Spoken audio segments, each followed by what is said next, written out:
प्यारे दर्शकों नमस्कार। तारीख है आज 5 मार्च 2026, दिन वीरवार, हिंदी तिथि फाल्गुन माह कृष्ण पक्ष द्वितीया। आइए नजर डालते हैं हमारे प्यारे राज्य उत्तराखंड की तमाम बड़ी खबरों पर। वीडियो शुरू करने से पहले कमेंट बॉक्स में जय हिंद लिखकर हमें सपोर्ट करें। तो चलिए शुरू करते हैं। 7 मार्च को हरिद्वार पहुंचेंगे अमित शाह। 5 लोगों को भारत की नागरिकता का देंगे प्रमाण पत्र। केंद्रीय गृह मंत्री अमित शाह 7 मार्च को हरिद्वार में एक कार्यक्रम में 5 लोगों को नागरिकता संशोधन अधिनियम के अंतर्गत नागरिकता प्रमाण पत्र सौंपेंगे। इसके साथ ही सभी लोग भारत के नागरिक हो जाएंगे। हरिद्वार में सरकार के कामकाज की समीक्षा के दौरान शाह ये प्रमाण पत्र देंगे। जनगणना निदेशक ईवा श्रीवास्तव ने बताया कि 5 नाम राज्य सरकार को भेजे गए हैं। मार्च की शुरुआत में ही तेवर दिखाने लगी गर्मी। तापमान में 5 से 6 डिग्री का इजाफा। उत्तराखंड में गर्मी अपने तेवर दिखाने लगी है। आलम यह है कि मार्च की शुरुआत में ही तापमान 30 डिग्री के पार पहुंचने लगा। बीते 10 सालों के आंकड़ों पर नजर डालें तो कभी भी मार्च के पहले सप्ताह में 30 डिग्री तापमान नहीं पहुंचा। ऐसे में आने वाले दिनों में पारा और चढ़ने के आसार हैं। 7 मार्च तक प्रदेश भर में मौसम शुष्क रहेगा। हालांकि 8 और 9 मार्च को पर्वतीय इलाकों में मौसम के बदलने की संभावना है। उत्तराखंड में वृद्ध महिलाओं को मिलेगा दादी नानी योजना का सहारा। तैयार की जाएगी बाकायदा नीति। देवभूमि उत्तराखंड में आने वाले दिनों में दादी नानी योजना वृद्ध महिलाओं का सहारा बनेगी। सरकार इस दिशा में गंभीरता से विचार कर रही है। महिला सशक्तिकरण और बाल विकास मंत्री रेखा आर्या के निर्देशों के क्रम में विभाग इस सिलसिले में 60 साल से अधिक आयु की महिलाओं से फीडबैक ले रहा है। वृद्ध महिलाओं के सुझाव के आधार पर उनके लिए इस योजना के साथ ही बाकायदा नीति भी तैयार की जाएगी। प्रयास ये है कि नए वित्तीय वर्ष में ये योजना धरातल पर मूर्त रूप ले ले। उत्तराखंड राज्य के निर्माण और फिर उसके विकास में महिलाओं की महत्वपूर्ण भूमिका रही है। इसे देखते हुए कोई भी सरकार नारी शक्ति की अनदेखी नहीं कर सकती। ये कारण भी है कि राज्य में महिलाओं के उत्थान को लेकर मौजूदा सरकार ने भी विशेष रूप से ध्यान केंद्रित किया है। महिलाओं के लिए राज्याधीन सेवाओं में 30% क्षैतिज आरक्षण के साथ ही पंचायतों में 50% और सहकारी समितियों में 33% आरक्षण का प्रावधान किया गया है। नया रिकॉर्ड बनाने की तैयारी में उत्तराखंड की अर्थव्यवस्था। 4 लाख करोड़ के पार जाएगी जीडीपी। नए वित्तीय वर्ष 2026-27 में उत्तराखंड की अर्थव्यवस्था नया रिकॉर्ड बनाने की तैयारी में है। वित्त विशेषज्ञों का अनुमान है कि नए वित्तीय वर्ष 2026-27 में उत्तराखंड का सकल घरेलू उत्पाद 4 करोड़ का आंकड़ा पार कर सकता है। इसके 4.10 लाख करोड़ से अधिक रहने की संभावना है। वित्त और नियोजन विभाग के एक वरिष्ठ अधिकारी ने हिंदुस्तान से बातचीत में कहा कि राज्य के आर्थिक सर्वेक्षण 2026-27 से इसका विस्तृत ब्यौरा पेश किया जा रहा है। आगामी 9 मार्च से गैरसैंण में शुरू होने जा रहे बजट सत्र में सर्वेक्षण रिपोर्ट को पेश किया जाना है। पेयजल सीवरेज योजनाओं के लिए 104.53 करोड़ जारी। 19 परियोजनाओं के लिए दिया बजट। शासन ने प्रदेश के विभिन्न शहरों में पेयजल आपूर्ति में सुधार और सीवरेज नेटवर्क को मजबूत करने के लिए बड़ी वित्तीय स्वीकृति प्रदान की है। केंद्र सरकार की special assistant to states for capital investment योजना के तहत कुल 104 करोड़ 53 लाख रुपए की धनराशि जारी की गई।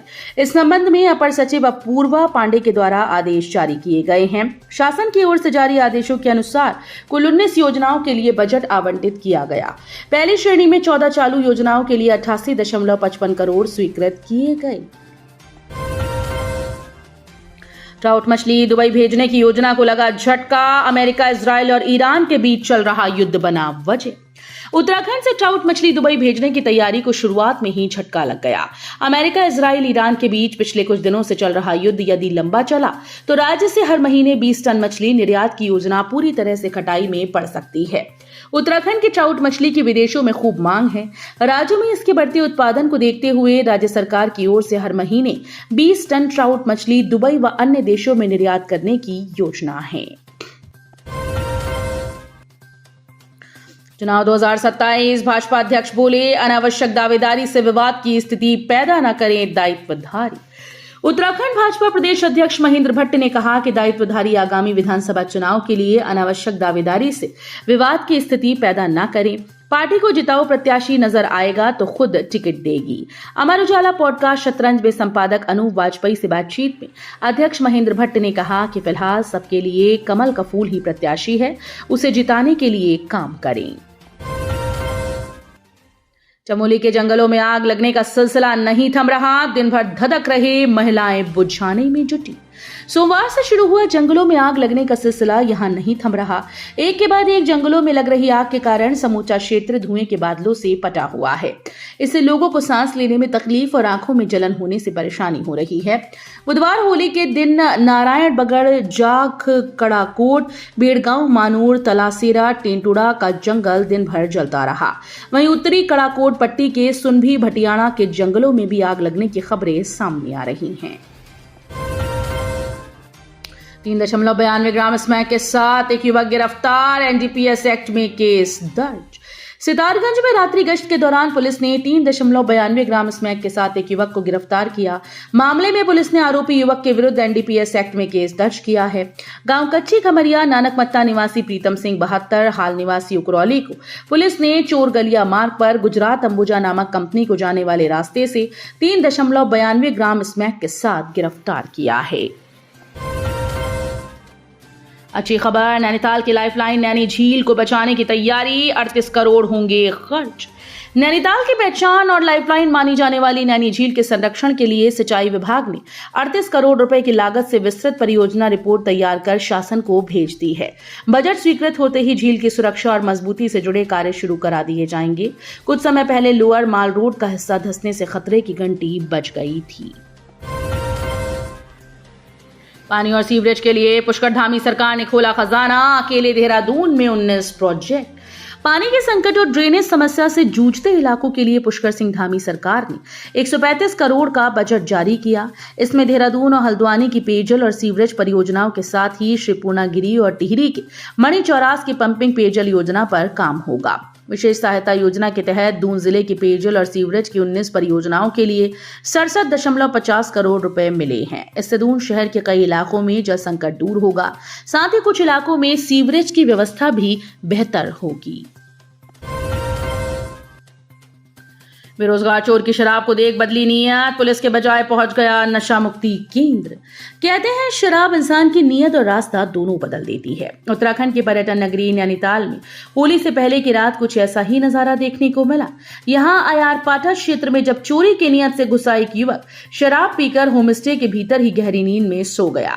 सुबह मालिक और कर्मचारियों ने उसे पकड़ा तो मामला थाने के बजाय सीधे नशा मुक्ति केंद्र पहुंच गया। ये मामला शहर में चर्चा का विषय बना हुआ है। सीएनजी गैस से भरे और खाली टैंकर की हुई टक्कर, फायर ब्रिगेड के जवानों ने घायल चालकों को निकाला बाहर। लक्सरपुर काजी राष्ट्रीय राजमार्ग पर बायो सीएनजी गैस से भरे और खाली टैंकर की आमने सामने टक्कर हो गई। सड़क दुर्घटना देख राहगीरों में हड़कंप मच गया। पलटते ही एक टैंकर से गैस लीकेज होने लगी। ग्रामीणों और राहगीरों की सूचना पर पुलिस प्रशासन, फायर ब्रिगेड ने मौके पर पहुंचकर यातायात बंद कराकर नाकेबंदी कर दी।